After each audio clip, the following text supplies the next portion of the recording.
J'en étais où? Ouais. Donc les revues de presse, je trouve que c'est le moyen le plus direct d'avoir de l'information à la source. C'est de l'information brute qu'on peut nous-mêmes comprendre, analyser et tirer les conclusions qu'on veut. Donc, on ne se laisse pas dire les choses. Donc, moi, je propose, justement, dans mon axe 1 de ma nouvelle DA, de ma nouvelle direction artistique là, pour mes réseaux, donc de faire une revue de presse. Je ne sais pas encore, ça sera quoi la fréquence, j'en sais rien. L'idéal, c'est que vraiment, dans le meilleur des mondes, c'est que je le fasse tous les matins. Parce que la presse, c'est tous les jours, l'actualité, c'est tous les jours que ça sort. Donc, c'est ça, on va faire des revues de presse. Moi, j'ai pris des abonnements avec de la presse, hein, des quotidiens, que ce soit à l'international, que ce soit à Brazzaville. C'est pas un scoop, je vous donne de toutes les façons, à Brazzaville, toute la presse écrite est pratiquement fermée. D'ailleurs, ça, c'est un vrai sujet. Peut-être que une de mes premières revues, là, ça va être ce sujet-là. La presse écrite est vraiment aux abois, hein, à Brazzaville, au Congo en général, il faut le dire. Euh, le seul quotidien numérique que j'ai trouvé, en fouillant, mais vraiment, hein, j'ai retourné tout Internet là, c'est les dépêches de Brazzaville. Wikipédia, c'est pas toujours une bonne source d'information, mais des fois, ça peut faire des miracles. Donc, Wikipédia fait un beau tableau qui répertorie en fait la presse écrite au Congo-Brazzaville depuis les indépendants jusqu'à de nos jours. Et 90% ou sinon 99% de cette presse-là est pratiquement fermée. Donc, il n'y a que les dépêches de Brazzaville que j'ai trouvées. Encore là, vraiment, c'est des gens, je leur tire mon chapeau parce que j'ai essayé de trouver les moyens pour payer un abonnement parce que je me dis quand même que c'est tu peux pas reprocher une chose et faire exactement la même chose, quoi. Parmi les raisons qui font que la presse, parce que j'ai quand même recherché, parmi les raisons qui font que la presse est quand même très, très, à un niveau très bas en public du Congo, c'est les finances. Donc les finances ils savent pas comment se financer. Au début, c'était des gens qui faisaient des annonces, etc. Donc c'était des partenariats comme ça qui réussissaient à se financer. Et là, ça fonctionne plus ces choses-là parce que les annonceurs, en réalité, ils passent maintenant par les réseaux sociaux. Il y a plein d'affaires. Chaque entreprise a même une page sur les réseaux sociaux et ils atteignent facilement les gens. Fait que ça a vraiment remis en cause le modèle économique de la presse écrite, ce qui fait que beaucoup ont fermé. Le seul qui a résisté, que je trouve des quotidiens numériques, c'est les dépêches de Brazzaville. Et eux, vraiment, je sais pas comment ils font, mais c'est gratuit. Les gars, c'est gratos. Je sais pas si vous lisez la presse écrite à Brazzaville, mais c'est gratuit. C'est-à-dire que tous les matins, non, un matin sur deux, tu peux aller sur le site des dépêches de Brazzaville et tu vas avoir le quotidien. Avec des articles très bien rédigés, parce que ce que j'ai compris, c'est que c'est un groupe. Les Dépêches de Brazzaville fait partie d'un groupe, je pense que c'est Fleuve Congo, quelque chose comme ça. Et tu as plein de journalistes là-dedans, donc des gens du métier qui travaillent, qui font des recherches. Donc ils écrivent des papiers, et c'est des vrais sujets. Donc c'est ça. Donc axe 1, on va faire des revues de presse. Donc on va pouvoir résumer, pas résumer, mais analyser et puis réagir sur les actus qu'on va pouvoir choisir. On peut pas toutes les traiter non plus, donc je pense que par jour, on va choisir quelques actus importants qui touchent des sujets divers et variés. Et on va pouvoir parler de ça. Ensuite, mes vidéos que je fais, donc les réactions filmées là, donc les capsules que je fais sur des sujets, ça je vais pas laisser ça. On va continuer à le faire aussi, mais je vais essayer de faire ça de moins en moins. Comme je disais, je vais privilégier vraiment l'interaction et l'interactivité que nous offrent les réseaux sociaux là. Donc, mais je vais quand même continuer à le faire, les réactions filmées sur des sujets d'actualité importants qui nécessitent une analyse ou quoi que ce soit, je vais pouvoir le faire. Et ensuite, troisième axe, ça va être des lives. Des lives. Donc, la revue de presse, je précise, ça va être en live, hein, évidemment. Donc, je vais partir en live et puis je vais partager une page d'un quotidien et on va le lire ensemble. On va le comprendre ensemble, et ainsi de suite. Et l'autre axe, ça va être le live, mais cette fois-ci dédié aux grands événements, que ce soit politique ou social, peu importe là, si on le peut. Exemple, donc on va se donner un bon exemple là tout à l'heure, donc dans la deuxième partie. Exemple, le message sur l'état de la nation du président de la République du Congo. Donc ça, c'est par exemple un grand événement politique. On va pouvoir, en temps et lieu, commenter ça, de préférence en live. Mais si je suis pas capable de faire des lives parce que le fuseau horaire ne me le permettrait pas, par exemple, ben, on fera ça en différé. Donc, ça sera un replay. Et puis, donc, on va regarder ensemble ce qui s'est dit, ce que le président a dit, par exemple. Si c'est, je sais pas moi, si une élection ou peu importe, des élections législatives, présidentielles, peu importe, on va essayer de faire des directs comme ça avec, en partageant des images live ou en replay. Et puis, on va discuter de tout ce qui se passe. Donc ça, c'est les trois axes de ma nouvelle DA. Donc c'est ça. J'espère que ça n'a pas été très très long cette partie-là. J'ai essayé de faire une mise en contexte. On me dit que j'ai deux meilleurs spectateurs. Donc j'ai Steel Branrot. Est-ce que c'est un bot? C'est une personne réelle, je sais pas. Et puis j'ai Laurette Elenwa. Salut Laurette. J'espère que tu es toujours en live et ça va bien de ton côté. Ah, mon ami Adriana vient de se joindre au live. Salut Adriana. Coucou Laurette. Ça va bien, j'espère, hein? J'espère que j'ai pas été boring. Je vous ai pas saoulé avec plein de contextes que j'ai donné à mon live, là. Je compte sur vous, surtout, pour m'aider à animer ce live-là, parce que je pense que, tu sais, on peut faire quelque chose d'utile pour tout le monde. Ok. Le fait que j'ai fini la mise en contexte, on va pouvoir passer, on va passer au discours du président. J'espère que ça va fonctionner parce que j'ai bien calé ça. Là, pour le contexte, pour ceux qui savent pas, c'est le président de l'Assemblée, ok, l'Assemblée nationale, qui va faire un discours introductif pour justement introduire la séance plénière exceptionnelle qui tourne autour du discours, du message à la nation du président de la République. Donc, il est supposé faire et puis je pense que c'est constitutionnel, hein, c'est-à-dire que c'est prévu par la Constitution qui dit que, voilà, une fois par année, à une date qui sera choisie, le président va parler, le Parlement sera réuni en congrès. Donc, le Parlement, c'est les deux chambres, le Sénat et l'Assemblée nationale, seront réunis en congrès. Et puis, généralement, cette plénière-là, extraordinaire, est présidée par le président de l'Assemblée nationale. Donc, c'est le gars qui va prendre la parole tout de suite. Donc, c'est Isidore Mbouba. Et voilà, il va faire un discours introductif pour la session. Et ensuite, c'est le président qui prendra la parole. Cette session parlementaire-là, en fait, le président donne son message, mais ce message-là n'est pas sujet à débat.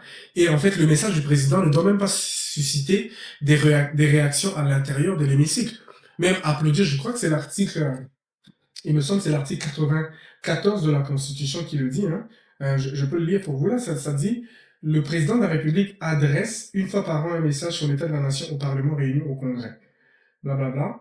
Ces messages ne donnent lieu à aucun débat. Donc c'est ça que je disais. Donc il n'y a pas de débat. Donc et on discute pas, on ne discute pas sur ça. Donc on va suivre. Les Congolaises et les Congolais rendent un hommage bien mérité aux héros du Congo qui ont, par leurs œuvres, conduit notre pays sur le chemin glorieux de la République. Vous êtes un homme de parole qui tient ses promesses. C'est en cela que vous êtes l'homme de la situation, celui-là même dont le Congo a besoin. Ok, là par exemple, ce qu'il fait, il n'a pas le droit de le faire. Pour moi, il n'a pas le droit de le faire. Là, il est en train d'encenser le président. C'est pas son rôle. Il doit faire un discours introductif. C'est comme mettre la table, quoi. C'est-à-dire pourquoi on est là, qu'est-ce qui va se passer et comment ça va se passer, blablabla. C'est ça qu'il doit faire. Il est en train de présider une session parlementaire qui porte sur le message sur l'état de la nation du président de la République. Il n'est pas en train de faire le militant politique. Vous êtes un homme d'action, ceci, cela, tout ce qu'il est en train de dire, je pense très honnêtement que ça n'a pas lieu d'être. Je n'ai pas encore entendu les autres choses, mais rien que ça, et pour moi je le sais parce que chaque année je suis les discours du président, il a l'habitude de le faire, il est réputé pour être quelqu'un qui est très, qui a le verbe, donc voilà, il sait manier la langue de Molière et plein de citations, etc. Donc il le fait bien, mais je suis désolé là, monsieur Mbouba, c'est pas l'endroit. Sur ce, j'ai l'ainsigne honneur de vous inviter, Monsieur le Président, très respectueusement, à bien vouloir prendre la parole devant le Parlement réuni en congrès, qui est tout petit. Je vous remercie de votre aimable attention. Ok, donc décidément, J'ai passé quelques parties, mais j'ai pas entendu qu'il aurait appelé le président à se présenter. Ça veut dire que ça s'est pas fait à la première partie, c'est peut-être à la fin, dans son discours de clôture qu'il va le dire. Mais là, somme toute, peu importe ça, ce qu'il a dit aussi au début, pour moi, c'est aussi problématique, je l'ai déjà souligné. Mais on attendra quand même à la fin du discours du président, je vais quand même entendre ce qu'il va dire. S'il a appelé le président à se présenter, c'est très très grave.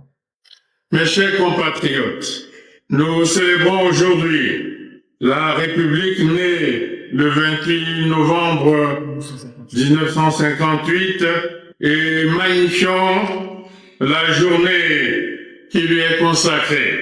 À l'évidence, sur un parcours de 67 ans, de nombreuses victoires ont été engagées.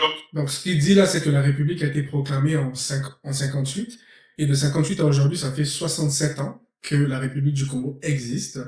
Donc, ça, c'est pas l'indépendance, parce qu'on l'a eu 2 ans après. Ça, c'est vraiment la proclamation de la République. Donc, on est devenu une république à part entière il y a 67 ans. Des avancées significatives ont été réalisées, dont certaines dans un environnement essentiellement marqué par des épisodes successifs de violence et de déficit de paix. Bon, là, le président est en train de refaire un peu l'histoire, parce que le but de ce message, justement, c'est ça. C'est de rappeler l'histoire. Où est-ce qu'on était avant de devenir une république? Qu'est-ce qu'on est devenu quand on est devenu une république? Et qu'est-ce qu'on est aujourd'hui? C'est un peu le but aussi du message. Donc là, je pense que, très honnêtement, la majorité des gens connaissent l'histoire du pays. Là, on va pas s'attarder là-dessus. Je vais essayer de passer pour voir c'est quoi les prospectives. C'est ça qui m'intéresse. C'est quoi les perspectives que le président donne pour le futur? Parce que voilà, je pense que, comme moi, beaucoup de gens, c'est ça qui les intéresse, là. Qu'est-ce qu'on va devenir? Qu'est-ce que va devenir le pays? Voilà. L'état de la situation actuelle, qu'est-ce qu'on fait? Blablabla. Donc, je vais essayer de skipper. Sur la base d'une vision de reconstruction, de transformation et de modernisation du Congo, structurée autour de notre engagement de mettre résolument le pays sur la voie de la paix et du progrès. Okay. La paix, le président en parle souvent, hein, dans pratiquement tous ses discours. C'est vraiment un chantre de la paix. C'est une bonne chose. Mais il est souvent critiqué pour ça aussi. Il y en a qui disent, il parle trop de paix, comme si, à force de trop en parler, on dirait que c'est une menace aussi. Quelque part, c'est comme si furtivement ou subtilement, ce que le président essaie de dire quand il parle de paix, c'est comme s'il était le seul, finalement, garant de cette paix, et que sans lui, il n'y aurait pas cette paix. Donc, mais le fait est que la réalité du pays est que le président de la République, depuis qu'il est là, il a vraiment, on va dire, essayé, hein, d'étouffer les conflits. Même si la guerre de 97, il faisait partie des belligérants. Bon, l'histoire, on va pas la refaire. Lui, dans son camp, il dit que il a été attaqué. L'autre camp, il a dit que eux aussi, ils ont été attaqués. Mais après ça, quand on a fini la décennie 90, et puis début des années 2000, on a eu quand même des poches de conflits. Et vraiment, le président a tout fait pour essayer d'étouffer ça. Donc oui, quelque part, oui, il a le droit de parler de la paix parce que c'est quelque chose qui a été chèrement acquise, mais en même temps, on peut comprendre aussi la lassitude des gens. Le fait d'en parler tout le temps, c'est comme si on brandissait ça comme une forme de menace finalement. Donc oui, on a la paix, oui, on n'a plus de conflits armés, plus de guerres, etc. Mais c'est pas la seule forme de paix qui existe, hein. Il faut aussi voir la paix sociale. Est-ce que, oui, la paix politique, donc l'absence l'absence d'armes, etc., est-ce que ça suffit pour dire qu'on vit en paix? Donc ça, c'est une question qui se pose. C'est une question qui peut se poser. Ok? Donc, est-ce que la paix, le seul fait qu'on n'ait pas le bruit des armes, est-ce que c'est ça qui signifie qu'on a la paix? Moi, je pense que au niveau social, la paix n'est pas aussi, on n'est pas aussi unanime sur cette paix-là sociale. Donc c'est ça. Mais je vous préviens, il va reparler de paix parce que voilà, le président il parle souvent de paix. Mes chers compatriotes, au demeurant, notre peuple possède des atouts qui le prédisposent à la paix.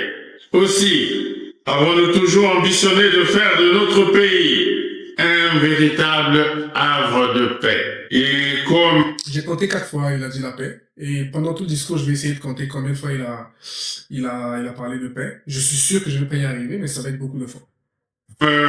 l'enseigne de la sagesse ancienne, je cite, la paix, la meilleure des choses qu'il fut donnée aux hommes de connaître, car un seul traité de paix est supérieur à d'innombrables triomphes.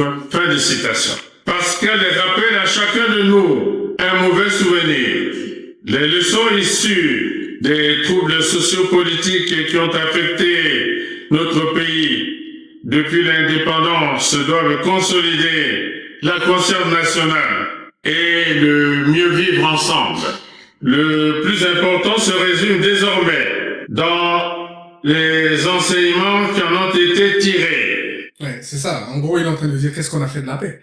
Quelles leçons on a tirées des conflits, des conflits déchirants des conflits qui ont déchiré notre pays. Quelles leçons on a tirées de ça?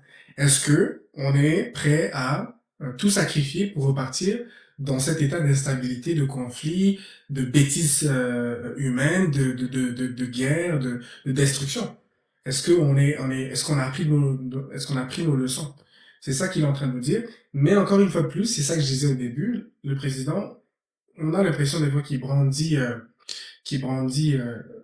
cette paix-là, que tous on est d'accord pour dire que ça a été chèrement acquise, hein, au prix des vies humaines.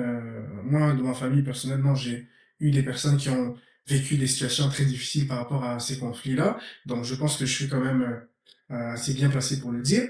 Donc, oui, la paix, on l'a vraiment conquis à un prix très très cher, mais ça ne peut pas indéfiniment parler de paix.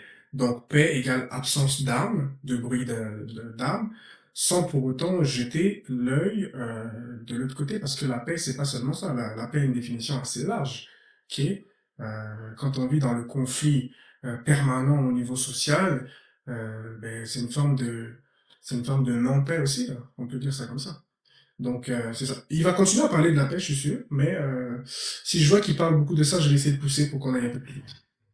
Qu'on en tire encore aujourd'hui et que nous tirerons pour l'avenir. Ça me rappelle, juste petite anecdote, ça me rappelle il y a quelques années, là peut-être 1 ou 2 ans, il y avait un slogan qui était sorti à Brazzaville, les gens disaient, mais le président parle tellement de paix, mais est-ce qu'il sait qu'on mange pas la paix? C'était très drôle. D'ailleurs, le président avait répondu à ça, je sais pas, lors d'une conférence de presse, il avait répondu à ça, on mange pas la paix, mais on mange mieux en paix. Ouais, quelque chose comme ça. Et c'était très drôle. Et puis, donc c'est ça. C'est un peu l'idée de ce que je suis en train de vous raconter depuis le début, c'est que le président met un point d'honneur sur les questions sur la paix, là, il insiste sur ça. Mais de l'autre côté, les gens se disent, ben la paix, c'est pas seulement l'absence d'armes, c'est aussi les difficultés sociales, c'est aussi la pauvreté, la précarité, le manque d'éducation. Tout ça, c'est des menaces à la paix. J'ai expressément fait remonter ces évocations à la surface du souvenir pour encore prendre date, rappeler au peuple et...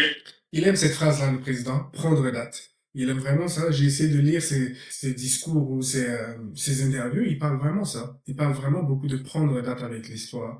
Et ça me rappelle aussi là, son fameux discours, son discours le plus célèbre qu'il a prononcé à la suite de la conférence nationale souveraine en 92, où il disait prendre date avec l'histoire. Dans ce discours-là, en réalité, il disait qu'il assumait toutes les erreurs de ses prédécesseurs, vu que c'était le seul qui était resté aux affaires. Et donc, ce discours-là l'a permis, en fait, de prendre date avec l'histoire. Et là, il répète encore prendre date. Donc, c'est des mots comme ça qui me sont très, très familiers quand j'écoute les discours du président. Et donc, c'est ça. Et mieux expliquer aux générations montantes la quintessence de notre histoire avec certaines réalités affligeantes qui ont parsemé le chemin de la nation. S'agissant toujours de la paix, j'ai toujours soutenu de manière régulière qu'elle n'est pas uniquement synonyme de situation de non-conflit. Ah, c'est bien. C'est bien, Monsieur le Président, si vous le reconnaissez, donc c'est bien. C'est ce que je disais. La guerre, la paix, c'est pas seulement l'absence des armes. Donc le président, c'est ça qu'il est en train de dire. Ou de non-guerre. La paix, c'est aussi l'éradication de tout phénomène attentatoire à la sécurité. Ok, là, il va certainement parler des bébés noirs. Je vois ça venir. Et mais pour moi, bon, en tout cas, je vais le laisser développer, mais je suis sûr que la paix, ça se résout pas ça. Ok, il y a des facteurs, les bébés noirs là, il y a des facteurs qui sont justement sociaux, qui font que, d'après moi, qui font que ce phénomène-là est en train de prendre de l'ampleur. Donc, c'est pas un banditisme né de la seule volonté de nuire. Ok, donc parce que il fait le parallèle entre la paix, ok, l'absence d'armes, c'est-à-dire les conflits qui sont créés par des rebelles ou je sais pas trop quoi. Il fait le parallèle avec les jeunes bébés noirs, donc bon pas si jeunes que ça parce qu'on retrouve des gens qui ont 40 ans là-dedans. Fait que, en tout cas, le président fait le parallèle entre la paix, l'absence d'armes, plus versus la paix, la situation de non-paix qui serait causée par les bébés noirs. Et moi, je pense que le parallèle n'est pas très clair parce que c'est pas les mêmes causes, c'est pas les mêmes effets, ok? La raison pour laquelle les rebelles prennent des armes pour attenter à la paix, c'est pas la même raison de pourquoi les bébés noirs sont dans la rue en train de massacrer les gens. Moi, je pense que les bébés noirs, c'est vraiment une cause euh, sociale plus qu'autre chose. Il n'y a pas une envie derrière de pouvoir ou quoi que ce soit. On est d'accord. Donc, les bébés noirs, c'est plus...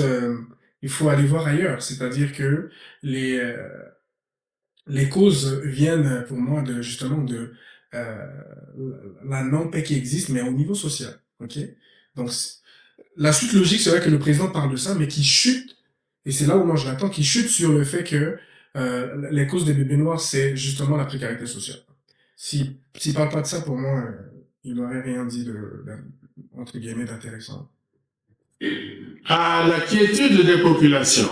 Le disant, je fais allusion à l'opération engagée par la force publique contre la dangereuse montée du grand banditisme de manière structurée, odieuse et préméditée en gang organisé. Là, je suis tout à fait d'accord. C'est pour ça que j'ai signalé là que on a souvent tendance à dire les bébés noirs, oui, c'est des jeunes, délinquance juvénile. Et moi, je pense que c'est pas si aujourd'hui, ce n'est pas si jeune que ça. Hein. Si vous regardez bien les vidéos qui sortent des personnes qu'on a attrapées prétendument bébés noirs, il n'y a pas que des jeunes de 15 ans, 16 ans qui sont là-dedans là. Ok, il y a des darons là, il y a des gens qui ont 40 ans. Facilement là-dedans. Et puis, c'est des gens qui s'organisent un peu plus, qui sont en train de s'organiser. Donc, c'est pas seulement, ce n'est plus une délinquance simplement des jeunes garçons prépubères qui se lèvent et puis qui veulent avoir un petit peu d'argent, quoi que ce soit, et qui vont faire n'importe quoi. Non, là, ils sont en train de se radicaliser, là. Donc, le président a raison de marteler là-dessus. Des malfrats sèment la terreur et tentent d'instaurer un climat d'insécurité. Ah, ils tentent pas, ils l'ont déjà installé là, monsieur le président, par contre. Ils tentent pas, ils l'ont installé dans des quartiers, vous allez n'importe où, notamment les quartiers reculés, Talangaï, et donc Talangaï et ses quartiers là, moi aller, je sais pas, Manyang et autres, c'est des citadelles imprenables. C'est des gens qui ont mis littéralement qui ont pratiquement mis des barrages à certains endroits, à certaines rues que les gens ne peuvent pas passer. Donc ils tentent pas, Monsieur le Président, ils sont déjà en train de foutre le bordel. Et de peur généralisée dans le pays. Ils violent et commettent des forfaits d'une cruauté sans précédent. Tout à fait. Je me rappelle à Talangaï, je sais plus trop où, mais ils ont éventré une femme enceinte, ok, qui était pratiquement, je sais plus c'est quelle année, hein.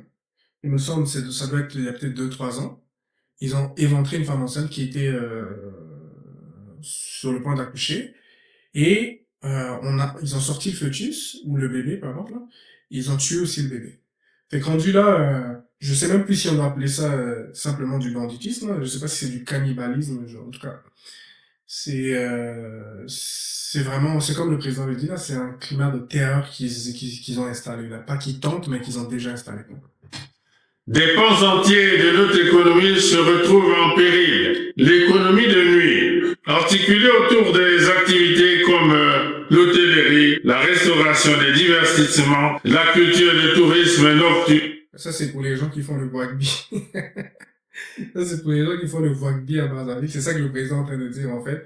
Donc, les gens de la nuit, les bébés noirs ont mis à mal l'économie de la nuit, comme le président l'a dit. Mais en langage jeune, là, les gens appellent ça rugby, c'est-à-dire que c'est un peu une vie de loup-gars, là. On passe la nuit à faire aller de pub en pub, de boîte en boîte, et puis on profite de la vie. Mais donc dans certains quartiers, ça c'est plus possible parce que tu peux pas rentrer chez toi après. Si tu sors à une certaine heure, tu n'es plus en mesure de rentrer à la maison parce que il y a justement ces bébés noirs, ces bandits, pas si jeunes que ça, hein, il y a aussi des vieux là-dedans qui peuvent te faire des guet-apens, qui vont t'agresser, ainsi de suite. Donc oui, effectivement, ça peut avoir une incidence sur l'économie dite de la nuit parce que qui dit moins, quand les gens ont peur de sortir, ça fait moins de recettes pour ces gens. Le secteur informel, tenu par les innocentes mamans qui se lèvent tôt et finissent tard la nuit, leurs activités destinées à la satisfaction des besoins vitaux de nombreuses familles. Le président a dit un truc, ça n'a pas rapport à ce que je veux dire là, mais il a parlé des mamans, ceux qui sont dans l'économie informelle, qui se lèvent tôt et qui rentrent tard. Ça me fait penser à un autre sujet vraiment qu'on a délaissé un peu chez nous, mais vraiment c'est la codification c'est la codification du travail en tant que tel. Tu sais, on peut être dans l'informel et être astreint à respecter certaines lois. Comment expliquer que vous avez des mères de famille pour gagner leur pain quotidien, qu'elles soient obligées de travailler de 6 heures du matin, voire 4 heures, 5 heures du matin, jusqu'à 22 heures le soir? Comment on explique ça dans un pays sérieux? Est-ce que on ne peut pas faire quelque chose pour que on ait notamment des gens qui puissent travailler à des heures, parce que ça c'est une forme d'esclavage moderne un peu, hein. Même si on cherche de l'argent, même si on a besoin de manger, etc., on peut pas travailler du matin, 4 heures du matin jusqu'à 22 heures. En dépit en dépit des conséquences pour la santé. Mais moi, je pense que d'un point de vue social, ça peut aussi avoir des conséquences parce que cette maman qui part de 4 heures du matin jusqu'à 22 heures de la nuit a certainement des enfants, certainement une famille, et ainsi de suite. Son absence, moi, je pense que ça peut jouer un rôle dans l'éducation des enfants. Même si le papa est là, et moi, je dis pas que l'éducation est comme seulement à la femme, mais je pense que la codification du travail d'une manière générale, je sais qu'il y a des lois qui existent, mais en fait ça s'applique vraiment pour des gens qui sont qui sont pas dans l'informel. Mais pour ceux qui sont dans l'informel, en plus il y a un ministère qui existe hein, pour le secteur informel, il me semble. Je pense que c'est des choses à codifier. Même si on peut pas agir, parce que j'imagine très bien, on peut pas forcer une maman qui n'a pas envie de rentrer chez elle de rentrer. Mais on peut faire des choses à la limite du possible. L'État peut, par exemple, je sais pas moi, veiller à ce que les marchés, par exemple, de manioc soient fermés à une certaine heure. Que je sais pas moi, les marchés de nuit, peu importe, à une certaine heure, on peut pas vendre parce que on peut pas travailler indéfiniment.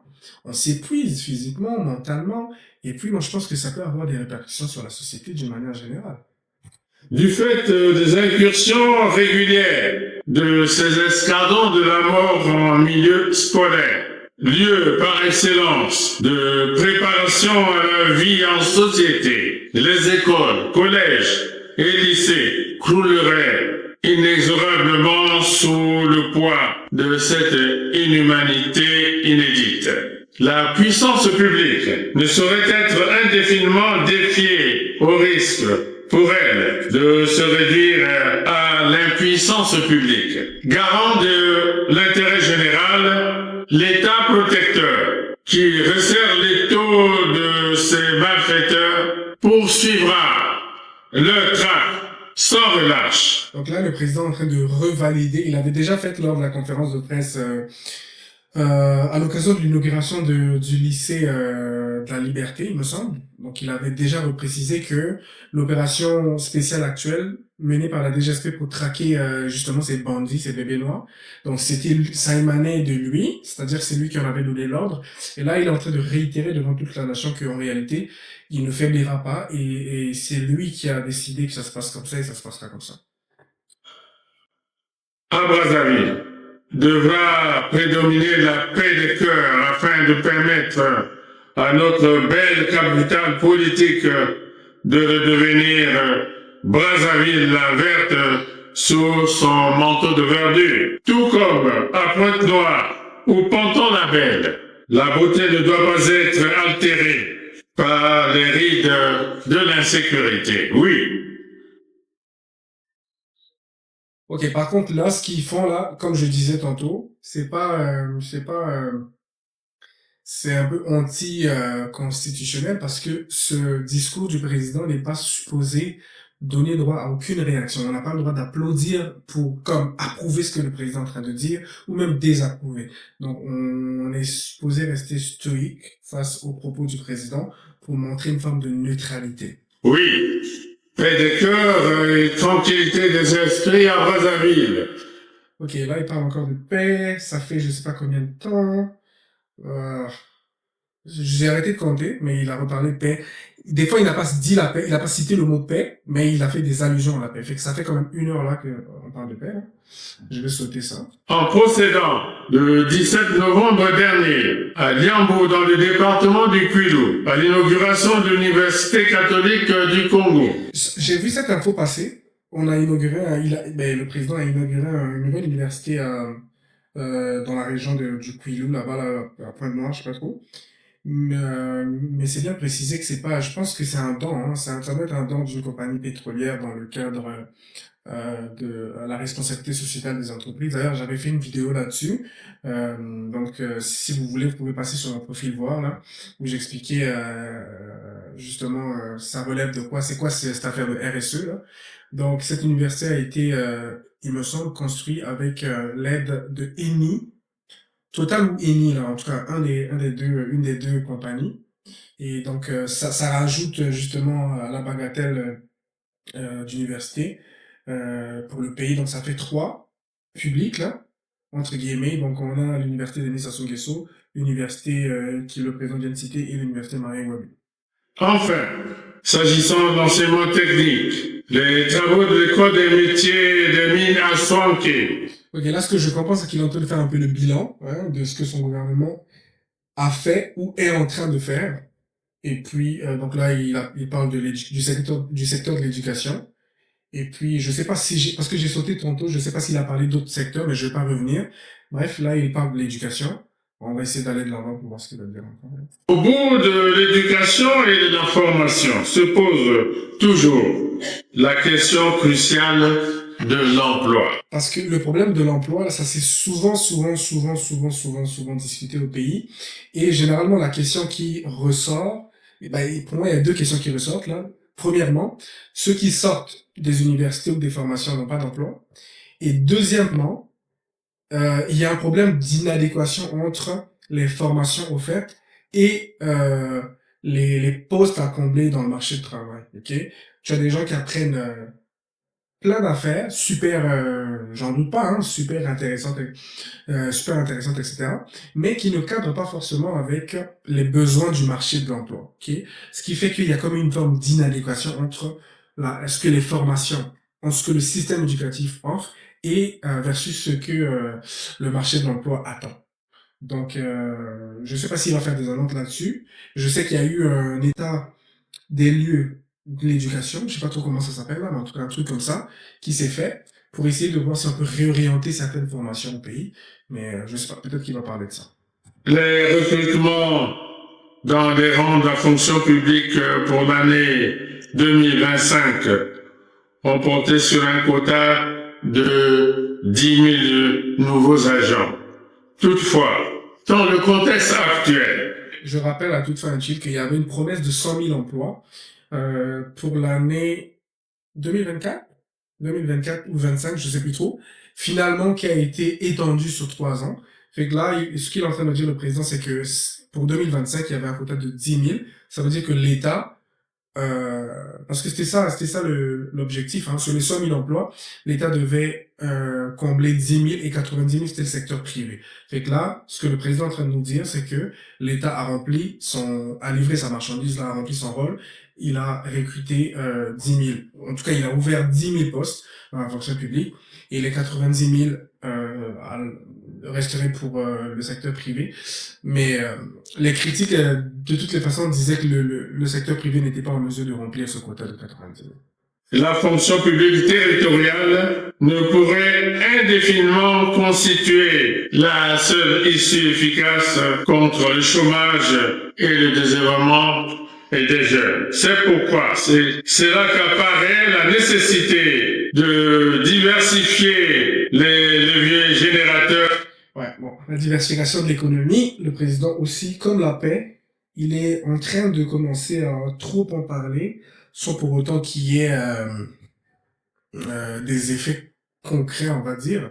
Mais c'est peut-être un peu radical là, et je pense qu'il y a quand même il y a quand même, on peut dire que le marché, le Congo de 1960 et d'aujourd'hui, c'est pas la même chose, hein. C'est sûr que le jeu économique s'est vraiment ouvert, mais ça fait que le taux de chômage n'arrête pas de grimper.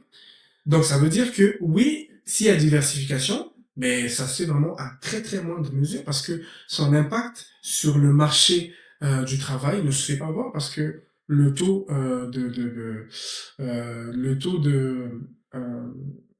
de personnes qui n'ont pas de poste ou de travail est très très très en augmentation.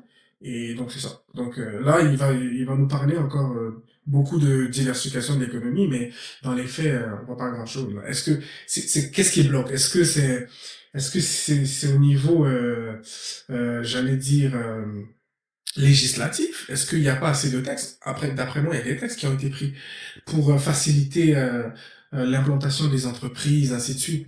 Donc, qu'est-ce qui bloque? Il faut vraiment qu'on essaie de comprendre qu'est-ce qui bloque, pourquoi on n'arrive pas à atteindre cette diversification. Je sais que le président va aussi parler des zones économiques spéciales, ainsi de suite. Mais bon, encore là, ça piétine aussi. Donc, en tout cas, il y a des choses à dire, mais le président est très, très, comme sur la paix, devient aussi très, très redondant sur la diversification économique. On n'en voit pas, les fruits. À de quoi s'y méprendre, l'avenir est dans l'entrepreneuriat et l'auto-emploi. Je suis pas d'accord. Je ne suis pas d'accord. La façon que le président le dit, là, ça sous-entend que on doit mettre les bouchées doubles pour absolument faire en sorte que tout le monde devienne son auto-employeur ou entreprenne.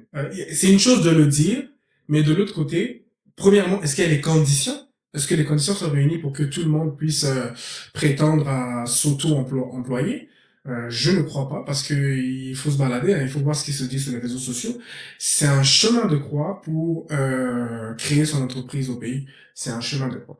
Mais ça, c'est un aspect. L'autre aspect, c'est, d'après moi, c'est ce rêve-là qu'on est en train de vendre pour dire que tout le monde doit absolument entreprendre, tout le monde doit absolument créer une activité, etc. Moi, je pense que c'est une fuite en avant. C'est une forme de déresponsabilisation de l'État par rapport à... Je sais que, alors oui, on est dans un environnement complètement libéral, le jeu économique est ouvert, etc. L'État n'est pas le garant, c'est pas l'État qui doit employer les gens, etc. Et moi, je pense que dans ma conception politique des choses, je crois que l'État a quand même son mot à dire dans les questions dans des questions économiques et surtout dans la question d'emploi. On peut pas, comme le président le fait comme ça, ou sur une grande tribune comme ça, juste inciter tout le monde à aller entreprendre. Il y en a qui ne veulent pas entreprendre, il y en a qui ne savent pas entreprendre, il y en a qui veulent être des employés, il y en a qui veulent travailler pour l'État, il y en a qui veulent... Fait que on peut pas juste dire l'avenir se trouve dans l'entrepreneuriat comme si on doit demander à tout le monde de se tourner vers l'entrepreneuriat. Donc c'est une question un peu... C'est une grande question. On peut pas juste comme généraliser en disant l'avenir se trouve là-dedans. Oui, certainement, parce que l'innovation viendra de là, Mais l'État doit mettre les bases. L'État doit mettre les conditions pour que les gens qui ont l'esprit entrepreneurial puissent s'épanouir là-dedans et être utiles pour le pays. Et pas seulement pour s'auto-employer, parce que on n'entreprend pas seulement pour se donner à soi-même un emploi que le pays ou le système économique n'a pas pu nous donner. Ce serait trop facile. Moi, je pense que quand on regarde les grosses success stories des champions d'industrie ou des capitaines d'industrie qui ont réussi, le but premier, c'était pas de s'auto-employer. C'était d'apporter de l'innovation, c'était de transformer, de briser des plafonds de verre, c'était de faire des choses grandioses. Donc, on peut pas nous vendre l'entrepreneuriat comme un moyen de s'auto-employer parce que l'État n'est pas en mesure de faire des choses, ainsi de suite. C'est un peu trop facile.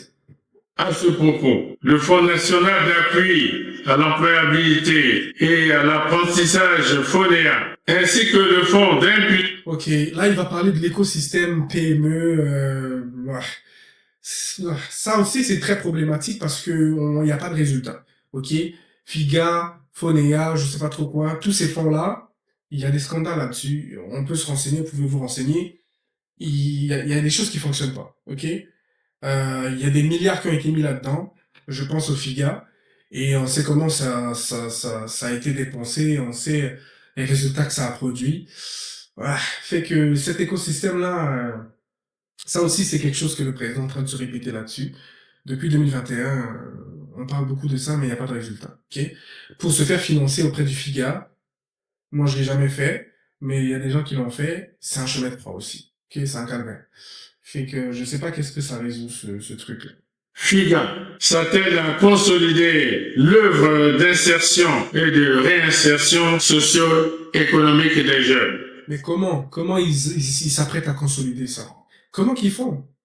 Ils financent des projets? Est-ce que moi à un moment donné j'avais cru comprendre que le FIGA ça devait je sais que ça a été restructuré là et c'est devenu en tout cas, c'est devenu une entité juridique différente de ce que ça a été au début. Mais dans le but de lui donner un peu plus de marge de manœuvre. Mais, encore une fois, dans les faits, dans la faisabilité des choses, je sais pas à quelle hauteur, c'est quoi le nombre de projets à date que le FIGA a financé et c'est quoi l'impact réel des politiques mises en place par le FIGA pour accompagner les entrepreneurs et que ça a apporté des fruits.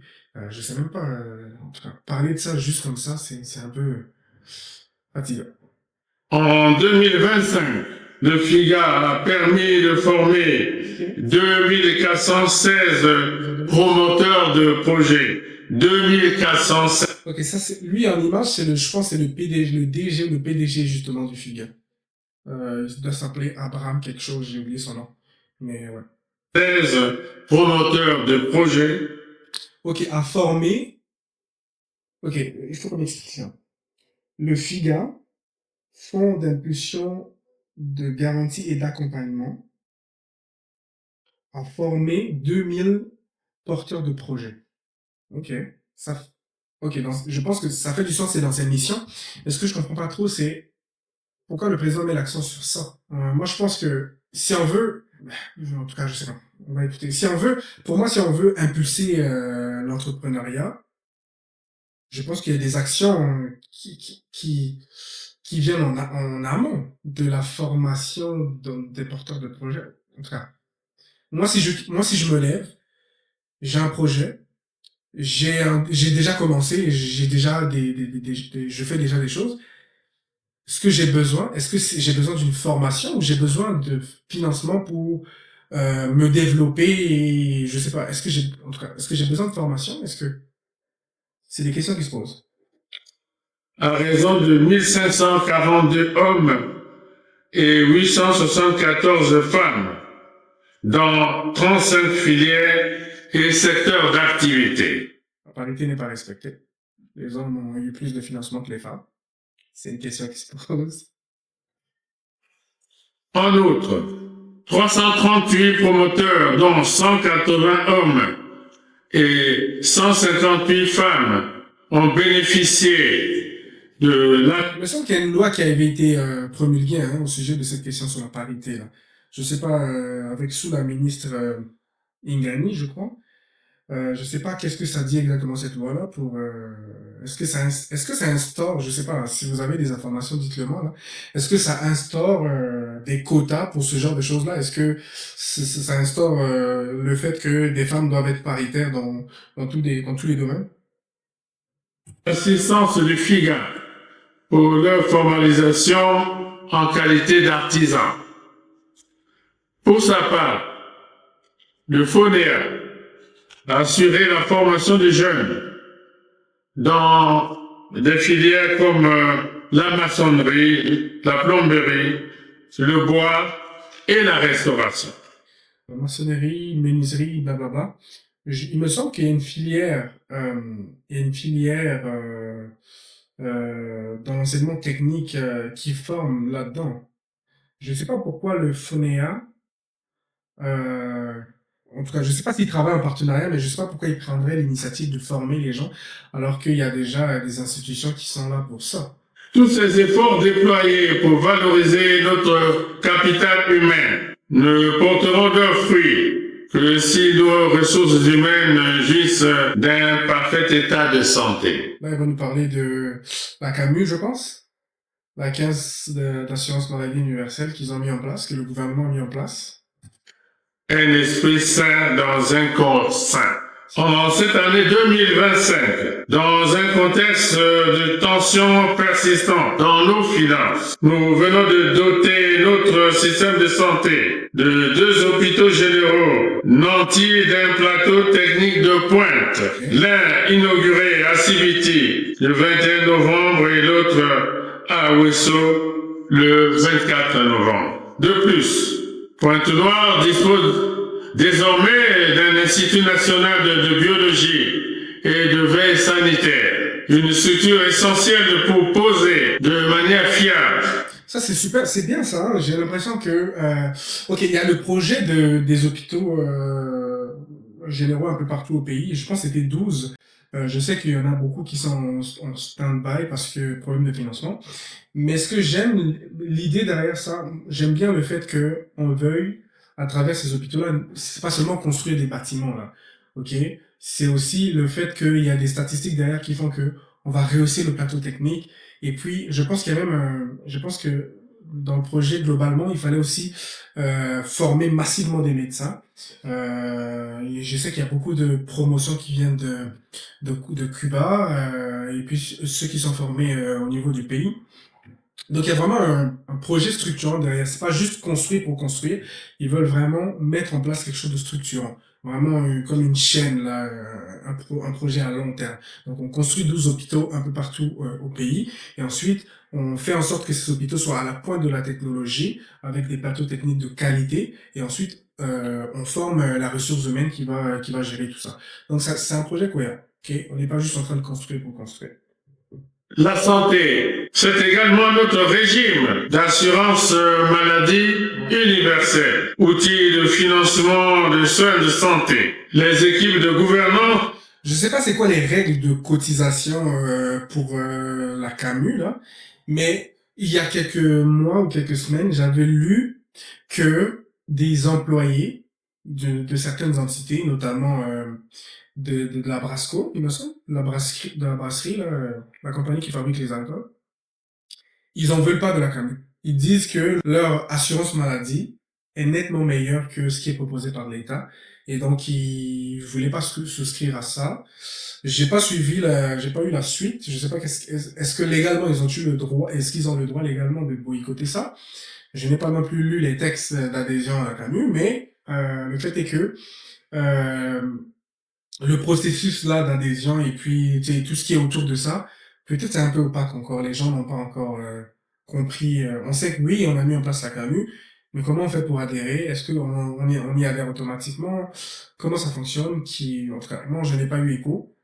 Et puis, je sais qu'il y a quand même eu des remous là sur ça. Il y a certaines compagnies qui n'en veulent pas. L'informatisation de la CAMU s'est achevée, ce qui permet le conventionnement avec les formations sanitaires retenues pour l'enrôlement des populations cibles. C'est qui les populations cibles? En rapport avec la sécurité sociale, non? C'est ça que je disais, c'est un peu... c'est peut-être moi, hein, j'ai pas été lire les informations sur ça, mais c'est quand même... Quand le président parle comme ça a l'air d'un truc comme si tout le monde n'est pas concerné. C'est caisse d'assurance maladie universelle. Alors le président parle de la population cible. Est-ce que, pour le lancement, est-ce qu'ils font un genre de test avec une partie de la population, une certaine partie de la population pour tester, ou comment ça fonctionne? En tout cas, moi, je n'ai pas des informations là-dessus. Peut-être faudrait que j'aille lire, mais c'est ça. La façon que le président parle, c'est un peu trop générique. Un esprit sain dans un corps sain suppose aussi, pour le corps, une bonne alimentation qui ne peut être assurée que par la disponibilité de denrées de qualité à moindre coût. Je rappelle qu'un peuple qui ne produit pas ce qu'il consomme.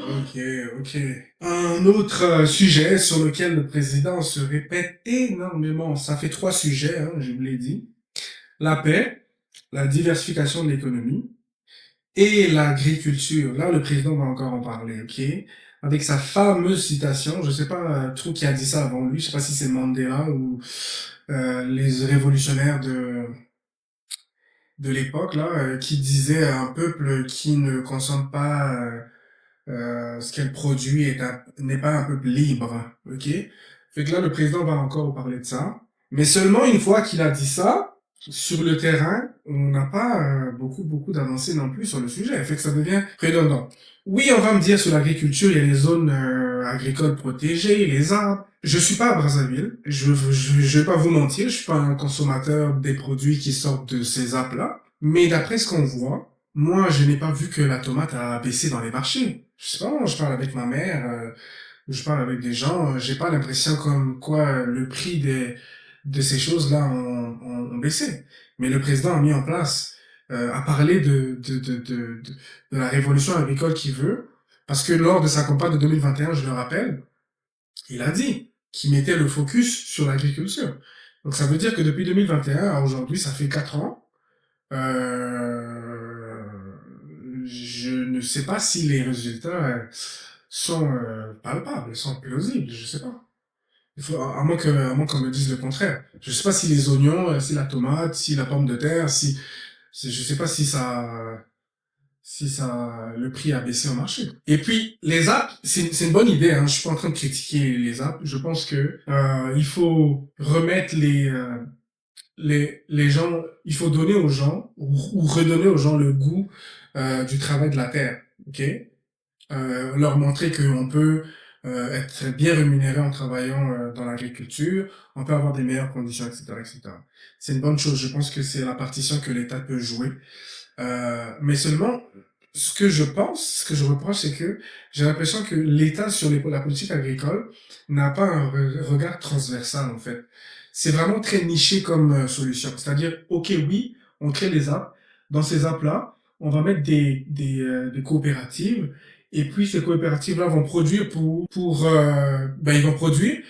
Puis, nous, l'État, on va essayer de racheter leur production, de démarcher. En tout cas, c'est ce que j'ai vu dans les vidéos ou dans les trucs du ministère de l'Agriculture, là. C'est que généralement, quand ces apps-là produisent, le ministre vient avec un gros camion comme ça, va racheter ces productions-là, et puis, à coût de 2-3 millions, et puis, ces coopératives-là, qui sont généralement très, très nombreux, hein, admettons, il y a 3 coopératives, dans chaque coopérative, tu as une vingtaine de membres, fait que 3 millions pour une soixantaine de personnes.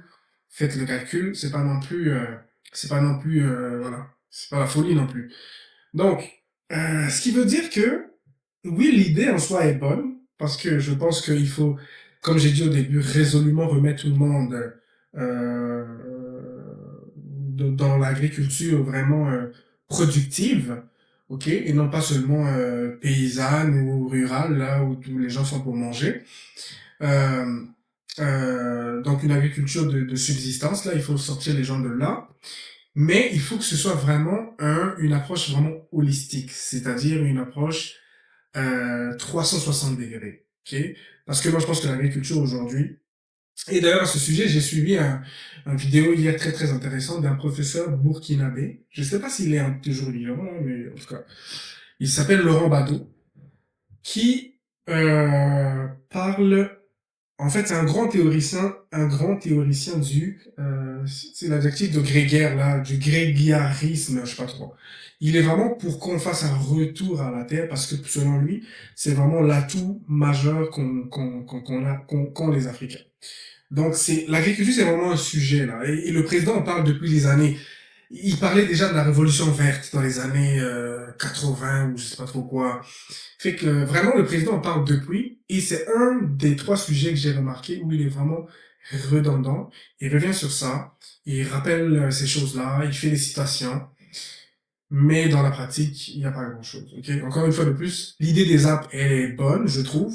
Ça permet de remettre les gens à la tâche et leur montrer que l'agriculture ça paye et ça peut payer, mais c'est pas une approche malheureusement qui a été pensée de manière voilà, c'est vraiment, tu sais, on a vraiment pensé en silo, là, tu sais, on fait ça, ensuite on va aller faire ça. On n'a pas pensé comme une chaîne, là. Tu sais, si on fait ça, ça va nous donner ça, ensuite ça va nous donner ça, ensuite, on n'a pas pensé comme ça. En tout cas, c'est ça qui est dommage. Le développement agricole nous permettra de réduire. Nous permettra au futur. Ça nous permet pas encore, ça ne nous a pas permis hier, et je sais pas quand ça va nous permettre. Depuis les années 80, on parle de révolution verte, je le rappelle. OK?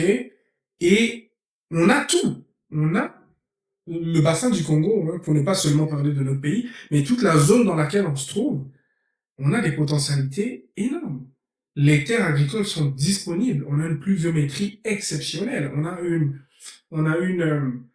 fertilité de sol exceptionnelle. Alors, pour l'agriculture, on parle du futur, on parle du futur, on parle du futur. Mais moi, je trouve qu'on n'en fait pas assez.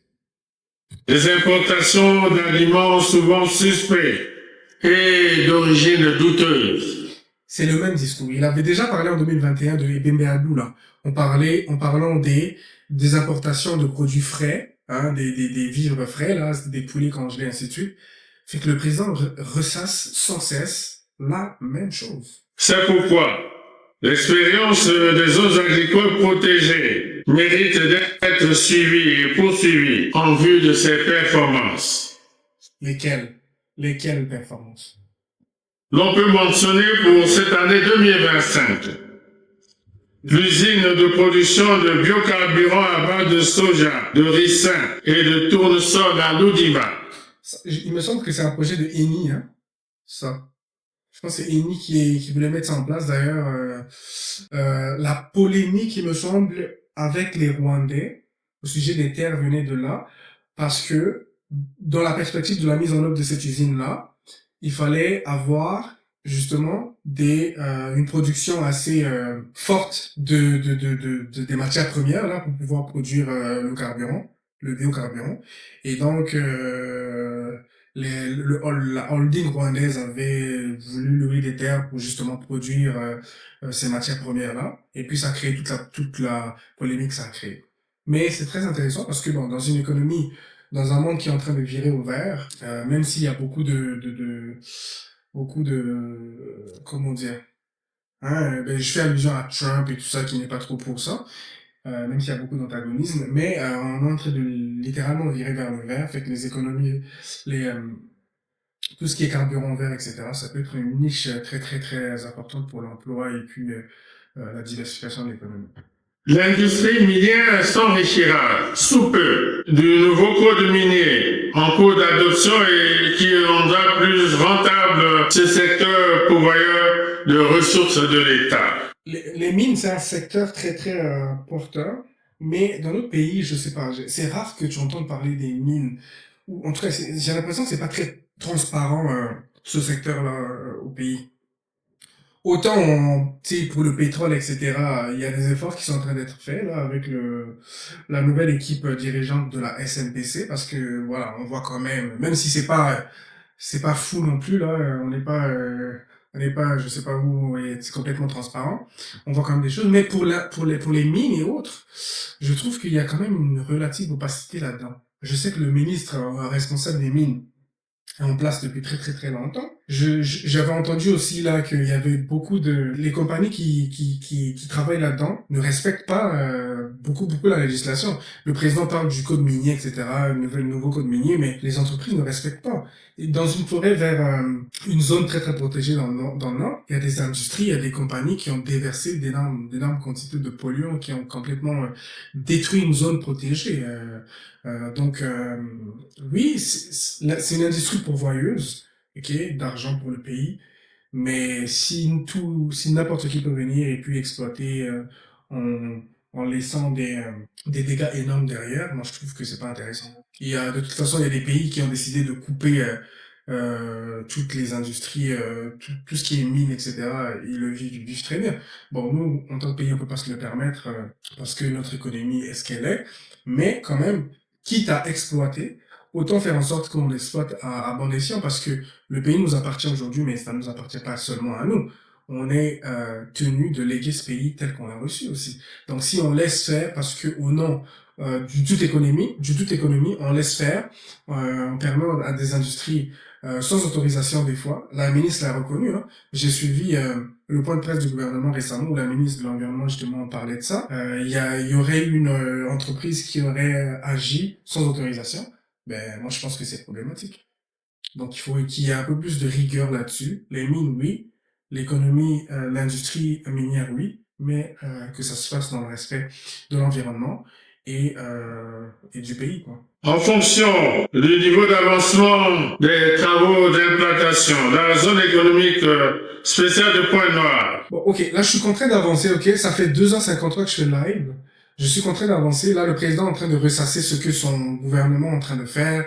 On est passé de l'éducation au domaine économique, ainsi de suite. Fait que là, je suis obligé de passer pour voir s'il y a des perspectives. S'il va parler des perspectives, où est-ce qu'il veut emmener le pays ou pour les années futures, là, pour l'année prochaine et les autres années. De la résolution proclamant la décennie 2027. Je suis sûr que j'ai loupé des vraies choses à dire dans les précédentes parties, mais c'est aussi ça le problème avec les replays. Hein. Je peux pas toutes les passer. C'est un message, un discours qui dure 2 heures. Je suis obligé d'aller comme ça à l'appel, comme ça, à la cuillère, comme ça, passer. Donc si jamais j'ai raté des bonnes parties du discours, n'hésitez pas à me le dire et on va reparler de ça peut-être. 2036 des Nations Unies pour le boisement et le reboisement, une initiative. Et là, certainement, il parle d'environnement aussi, c'est un de ses domaines de prédilection. Hein, et je rappelle que le président Sassou est un des pionniers en tout cas de l'appropriation politique de la question environnementale hein, sur la scène internationale. Déjà dans les années 80, dans les premiers COP, etc., il prenait la parole et militait pour justement la prise en compte de l'environnement dans les politiques économiques. Donc, ouais. Donc je dirais pas que c'est un de ces discours redondants, parce que le sujet est plus que jamais d'actualité. Mais, encore une fois, dans la mise en œuvre, oui, il a été un pionnier. Oui, autant chez nous, le droit de l'environnement n'est pas aussi développé que ça. C'est à peine, je pense, c'est en 2023 qu'on a mis à jour notre législation en environnement qui datait des années 90, alors que le président sur la scène internationale, justement, était le pionnier sur ces choses-là. Mais au niveau national, il n'y avait pas en tout cas, il n'y avait pas un copier-coller de ce discours-là sur le plan national, quoi. Donc, oui, il y a des discours, mais il y a aussi le fait qu'il faut savoir mettre en œuvre les discours. Et donc, je répète que la législation en matière environnementale n'est pas assez poussée chez nous. Et puis, la preuve en est, je parlais des mines tout à l'heure, vous avez des compagnies qui se permettent d'aller exploiter des mines sans autorisation. Visiblement, c'est ce que la ministre avait justement reconnu. Et puis, vous avez des processus qui sont pas mis en place correctement. Les études d'impact. Moi, j'ai été... c'est un domaine je peux en parler parce que j'ai étudié là-dedans. Par exemple, les études d'impact. Quand j'entends la ministre dire lors d'une conférence de presse que c'est elle qui valide le tout, ainsi de suite. Enfin, en tout cas, c'est invraisemblable, quoi. C'est des choses ça se passe pas comme ça. Partout au monde, les pays sérieux qui ont décidé de mettre en place des vraies procédures pour ces choses-là, il y a toujours des organes indépendants qui font ça. Ici au Canada, par exemple, vous avez le bureau d'audience publique pour l'environnement, qui écoute, qui reçoit les dossiers des demandeurs, admettons qu'une entreprise a un projet, par exemple, qui veuille, je sais pas moi, exploiter un truc ou construire un truc dans une zone forestière, blablabla.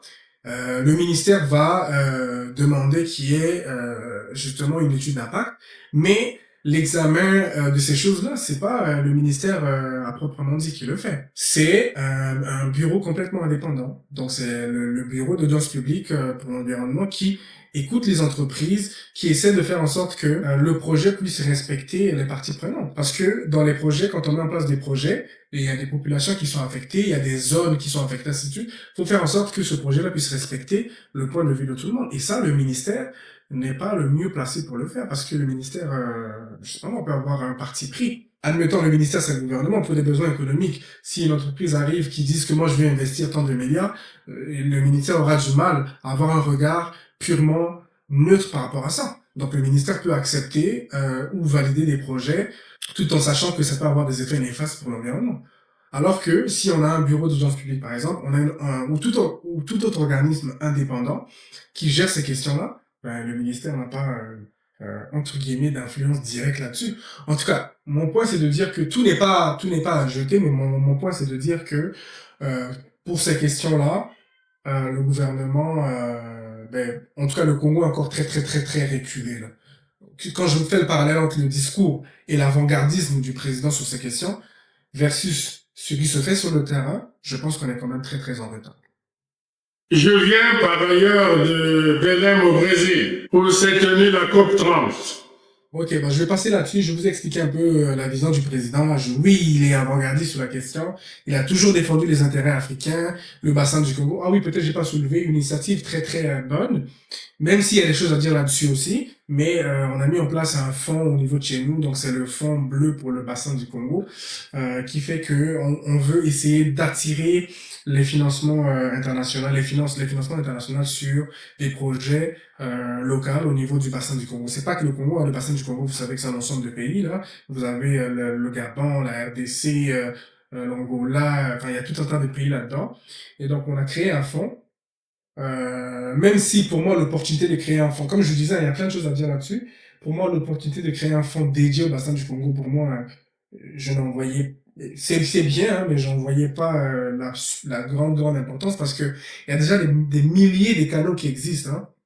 Et il y a beaucoup de fonds qui existent.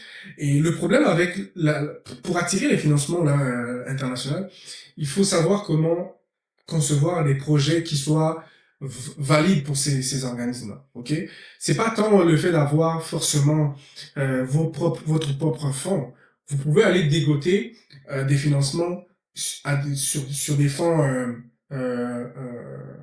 internationaux à condition que vous sachiez comment ça fonctionne. Le Maroc, par exemple, je pense que en Afrique, il y a le Maroc et l'Égypte qui sont parmi les plus gros capteurs de financement climatique, de financement environnemental, etc. C'est pas des pays qui ont créé des fonds dédiés à leur sous-région ou quoi que ce soit. Ok? Donc il faut savoir structurer des projets, il faut savoir comment rentrer ces projets-là dans les canevas, dans les exigences prédéfinies, quoi. C'est tout. En tout cas, bref, je vais skipper cette partie parce que il va parler de Belém et de son avant-gardisme sur ces questions-là. Je l'ai déjà évoqué. Le comité de haut niveau de l'Union africaine sur la Libye. Okay.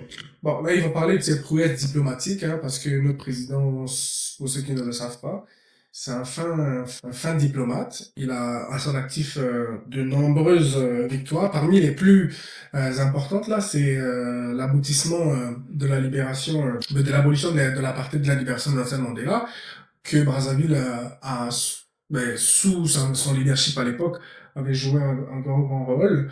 Et puis, vous avez aussi actuellement, je pense qu'il est président du comité de haut niveau sur la Libye, en tout cas quelque chose comme ça. Donc oui, donc le président est très reconnu pour ses compétences diplomatiques. Là, c'est un fin diplomate, donc ça, personne ne lui enlève ça. Mais voilà, je vais passer ça aussi parce que je pense pas que ce soit d'intérêt. Dans un élan panafricaniste, la rumba congolaise. Ok. Bon, la rumba, oui, effectivement, la rumba a été, je pense, a été introduit comme patrimoine immatériel de l'UNESCO. Ça donne une valeur culturelle à cette musique-là. Et je pense que le président là aussi a dû faire un travail diplomatique énorme. Ben, il est pas seul parce que la rumba elle est partagée entre les deux Congos, fait que j'imagine aussi que son homologue de la RDC a fait la même chose. La mise en commun de nos ressources ne peut que nous ouvrir des voies de succès. Mais elle favorise aussi cette solidarité que prône à tue-tête le panafricanisme, d'où le rôle clé de nos routes à vocation interrégionale. Il en est de même pour le projet d'exploitation minière conjoint du fer de haute qualité du mont Nabemba par la République du Congo et la République du Cameroun, à cheval sur la frontière entre les deux pays, constitue l'expression patente de notre adhésion aux valeurs d'unité et de solidarité. C'est bien. Je pense que c'est ça que j'aime bien, parce que le panafricanisme là, je crois comprendre c'est de ça qu'il parle. C'est vraiment un concept c'est très culturel, ok. J'ai suivi un gars qui faisait un live sur ça et justement il expliquait que le problème du panafricanisme c'est que c'est trop culturel. Le combat du panafricanisme ne s'est pas fait graduellement. C'est-à-dire qu'on est resté nous dans le combat culturel. Mais moi je pense que le message on l'a compris quoi. Depuis Césaire, négritude, ainsi de suite et compagnie, chez Kantajo, on a compris le message de manière culturelle, on sait qui on n'est pas n'importe quel peuple, ainsi de suite, blablabla. Ce que je veux dire, c'est que le panafricanisme là, même si c'était un idéal à atteindre, moi, je pense que on est trop resté sur le martèlement de la culture panafricaniste, etc. On n'est pas assez passé à l'acte. C'est au bout d'un moment là, l'Union européenne, pour que ça devienne l'union politique que c'est devenu, c'est parce que les gens se sont liés de manière à ce que on puisse avoir des intérêts communs. Ok, l'Union européenne, il me semble que c'est parti du charbon. Il y a des pays qui se sont dit, écoutez, on va s'asseoir, on va commencer à vendre le charbon ou je sais pas moi, à mettre en commun nos forces, ainsi de suite, jusqu'à ce que de fil en aiguille, c'est rendu ce que c'est rendu. Nous, l'Afrique, on en parle.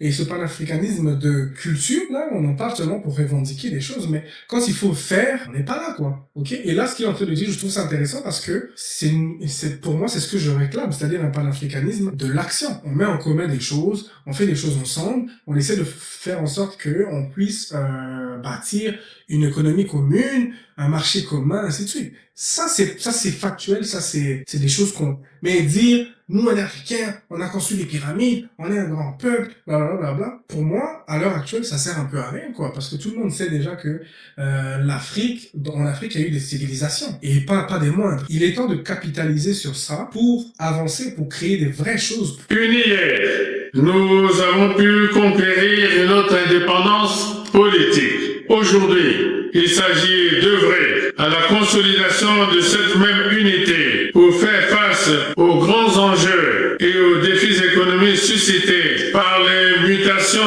attendues ou qui s'opèrent dans les stratégies mondiales. Peuple congolais, ça, j'aime ça. À la fin des discours, là, j'aime ça. Pourquoi? Parce que moi, je suis quelqu'un, j'aime bien les mots. Et généralement, les hommes politiques ont ce talent-là. Ils savent comment transcender, ils savent comment te dresser le poil. Ok, ils vont aller chercher dans l'imaginaire commun, ils vont aller chercher dans les histoires communes, ces mots. Ils savent comment te dire des choses qui te dressent le poil, qui te fait bomber le torse en disant je suis congolais, je suis fier de l'être parce que voilà mon histoire. Les hommes politiques ont ce truc-là et le président s'assoit particulièrement à ça. Dans un monde qui se décompose par-ci, se compose par-là, il est plus que jamais impérieux pour nous de donner plus de relief, plus d'épaisseur à notre vocation africaniste. Nous devons porter encore plus haut l'étendard de notre engagement pour l'Afrique. Le vert, la première couleur de notre drapeau tricolore, symbolise nos espérances et notre optimisme en l'avenir. Que ce vert puisse davantage se confondre au vert du drapeau de l'Union africaine pour stimuler à jamais notre mobilisation et nos efforts afin que triomphent les idéaux du panafricanisme. L'écho qui s'élève de nos forêts et de nos savanes doit s'associer à l'africaine afin d'exalter notre détermination pour une Afrique libre, solidaire et prospère. Vive la République, vive le Congo, vive l'Afrique. Je vous remercie. Ok. La seule raison de pourquoi j'ai attendu jusqu'à la fin, parce que je voulais justement entendre ce fameux discours du président du Congrès qui aurait demandé au président de se présenter. J'ai envie d'entendre ça parce que c'est quand même hallucinant. Voilà, c'était là. Ok, les commentaires de Télé Congo là, ça m'intéresse pas. Mesdames et messieurs les ambassadeurs, chefs de mission diplomatique, Allez, Isidore, ça tu l'as déjà dit. le forgeron de la modernisation des secteurs de santé, de l'éducation, des mines, de l'agriculture avec les zones agricoles protégées. Je sais pas pourquoi ils se sont obligés, lui, et je le dis parce que ça fait quelques années que je regarde les messages du président de la nation, et c'est toujours lui, étant donné qu'il est président de l'Assemblée nationale, je l'ai dit au début, et c'est lui qui est de facto président de cette session parlementaire, donc de ce congrès-là extraordinaire. Mais il a ce style-là, c'est son style, hein, je lui enlève pas. Il est très poétique, c'est un homme politique qui est très un peu philosophique comme ça, un peu, il adore ça les envolées lyriques. Mais je sais pas s'il y a une obligation légale pour lui de faire un discours, un long discours comme ça pour le début et pour la fin de ces sessions. Parce qu'il aurait juste pu, comme j'ai dit au début, mettre le cadre, poser le cadre, disant que ce message, c'est un message sur l'état de la nation. Donc, ce message tire à l'égalité de la Constitution qui veut que le président puisse adresser un message à la nation dans une date, blablabla. Puis ce message est sans débat, blablabla. Il s'arrête là et le président fait son discours, il termine. À la fin, il lève la session. Mais lui, non. Lui, il fait des discours. Ce gars-là, il fait des poèmes. Il explique aux gens la montagne, je sais pas, comme il a dit, là, le forgeron de la construction, je sais pas de quoi. Et moi, je trouve ça un peu hypocrite, là. Techniquement, il est pas obligé de faire ça. Je trouve qu'il rajoute juste, il en fait des caisses. Est-ce qu'il fait ça pour plaire au président? Je sais pas. Mais en tout cas, il est pas obligé de le faire. Et visiblement, il le fait très mal parce que dans sa posture de président de ce congrès un peu spécial, là, il est supposé être neutre. Donc lui, s'il commence à encenser le président, hein, en présence de tout, parce que c'est le Parlement réuni au congrès, là, il y a des députés de l'opposition, et ainsi de suite. C'est comme s'il a un parti pris, quoi. Donc là, il représente pas son parti politique, là.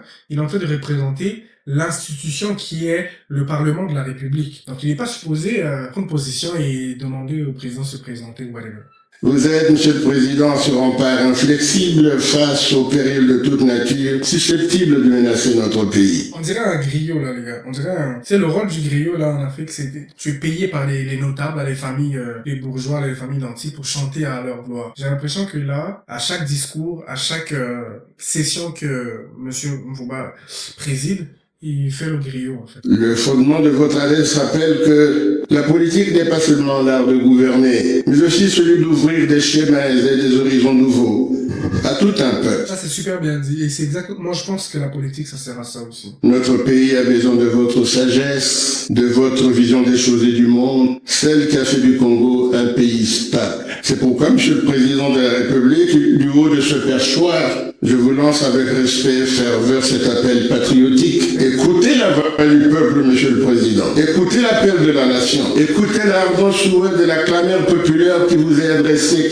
Quelle clameur populaire, les gars. Ok, admettons que dans le Parlement, dans le Congrès, là, il n'y avait pas l'opposition, qui est très minoritaire, là, on va se dire la vérité. Mais à tout casser, le parti au pouvoir, le PCT et puis ses alliés, etc., je pense pas qu'il y ait plus de 2000 personnes là-dedans. Je suis pas sûr, là. Et pourquoi il parle de clameur populaire? Si 2000 personnes l'ont applaudi sur 6 millions, ça veut rien dire. Je suis pas fort en ratio, là, mais dites-moi. Il monte de tous les coins et coins de la République, qui demande que vous fassiez acte de candidature à l'élection présidentielle. C'est pas le congrès du PCT, ce n'est pas une session parlementaire des députés de la majorité qui ont pour chef le président de la République, là. Le président n'est pas venu là en tant que chef de parti, il est venu en tant que chef de l'État. Donc, il est devant et les opposants et les gars de la majorité, donc ces gens à lui, venir en tant que président de cette session-là qui est multipartite comme ça, venir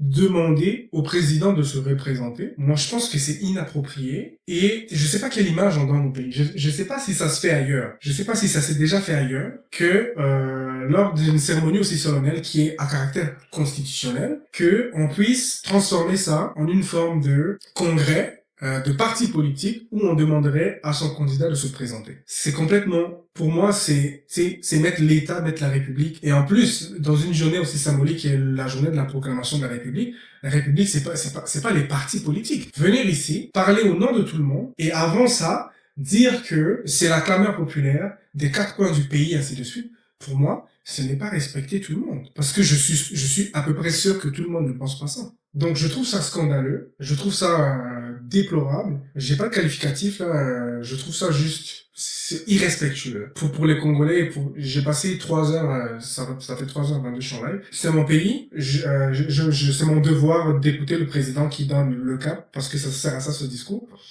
Mais je suis vraiment désolé là, le président va décoller là. Okay. Je le dis vraiment en tout respect et sans animosité ou quoi que ce soit, mais je trouve que c'est vraiment inopportun et c'est irrespectueux pour les Congolais et pour tous les gens qui ont suivi ce discours-là. D'autant plus que j'ai cru comprendre que le PCT a un congrès électif bientôt pour désigner son candidat, mais il aurait pu attendre d'être là-bas dans ce congrès pour dire ça. Tu viens pas le dire ici devant la nation tout entière, nous expliquer que tu veux que le président soit candidat. C'est pas ton rôle, c'est pas pour ça que tu présides cette réunion. Je suis désolé là, mais voilà, je me suis un peu emporté peut-être, mais je trouve ça déplorable.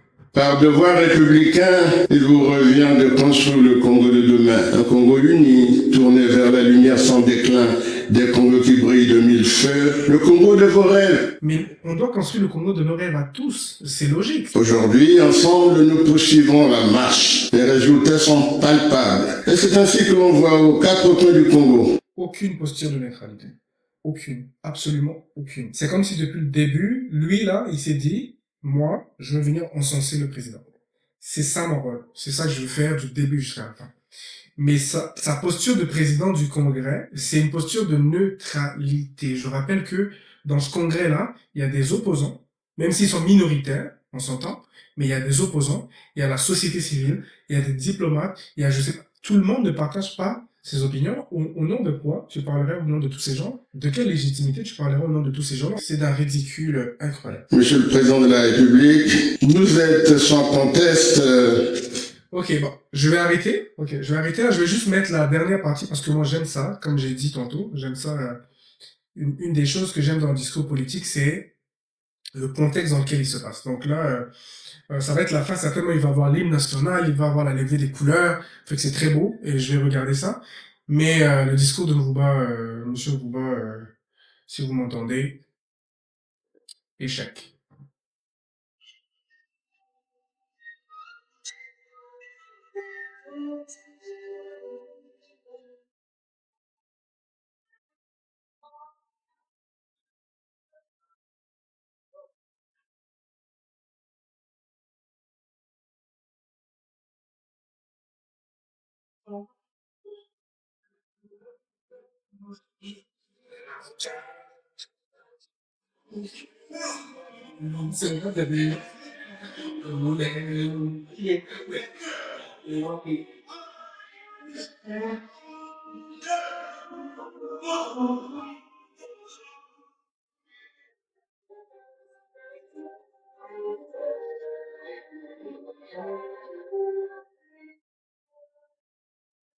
Maso mauti kusuka wana ndako ya makita pale de Congrès na bobimi bendele ya ikolo kuna tomoni. Je vais terminer le live sur ça. Voilà. Donc voilà, ceci va clôturer mon live d'aujourd'hui.